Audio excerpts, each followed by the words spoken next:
منہاج university میں قائم department of food science and technology food کے شعبے میں تعلیم و تحقیق کا ایک بہترین مرکز ہے۔ اپنے بہترین انفراسٹرکچر کے ساتھ ساتھ یہاں جدید خطوط پر استوار لیبارٹریز بھی بنائی گئی ہیں، جہاں طلبہ کو فوڈ کی جانچ اور کوالٹی ایشورنس میں اپنی عملی مہارت کو بڑھانے کا موقع میسر آتا ہے۔ Department of food science and technology اپنے طلبہ کو معیاری تعلیم فراہم کرنے کے علاوہ فوڈ سیفٹی، ڈیری سائنسز اور کوالٹی مینجمنٹ کے شعبوں میں بھی طلبہ کی عملی تربیت کر رہا ہے۔ ڈپارٹمنٹ میں اعلیٰ تعلیم یافتہ فیکلٹی ممبران فوڈ انڈسٹری کو معیاری گریجویٹس فراہم کرنے میں اپنا مثبت کردار ادا کرنے کی کوششوں میں مصروف عمل ہیں، جبکہ یہاں سے فارغ التحصیل طلبہ مختلف قومی اور بین الاقوامی سطح پر فوڈ سے متعلقہ مختلف صنعتوں میں خدمات انجام دے رہے ہیں۔ I am Dr. Samar Rashid, serving as Head School of Food Science and Technology, Minhaj University, Lahore.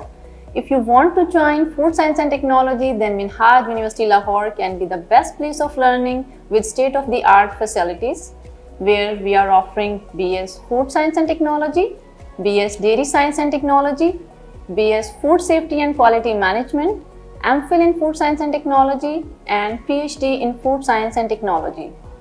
Our graduates are serving in various national and international food industries, regulatory bodies, as well as they are the part of various research institutes. Department میں اعلیٰ تعلیم یافتہ اور تجربہ کار faculty ممبران طلبہ کو food science کے شعبے میں معیاری تعلیم و تحقیق فراہم کر رہے ہیں۔ ڈپارٹمنٹ میں طلبہ کو BS ڈگری پروگرام میں food safety and quality management, dairy science and technology, supply chain اور ریٹیل مینجمنٹ، حلال فوڈ ڈیولپمنٹ اور فوڈ پیکیجنگ پڑھائے جا رہے ہیں، جبکہ MPhil ڈگری پروگرام میں فوڈ سیفٹی اور حلال مینجمنٹ کے علاوہ حال ہی میں PhD in food science and technology کا آغاز بھی کر دیا گیا ہے۔ ڈپارٹمنٹ میں معیاری تعلیم و تحقیق کی بدولت یہاں زیر تعلیم 90% سے زیادہ گریجویٹس کو اپنی ڈگری کے آخری سیمسٹر میں جاب مل جاتی ہے۔ Department of food science and technology میں پڑھائے جانے والے تمام degree programme higher education commission of Pakistan کی national agriculture education accreditation council سے باقاعدہ تصدیق شدہ ہیں۔ اس کے علاوہ اس شعبے میں پنجاب فوڈ اتھارٹی کے لائسنس کے تحت آب صفا کے نام سے پینے کے صاف پانی کا واٹر فلٹریشن پلانٹ بھی نصب کیا گیا ہے۔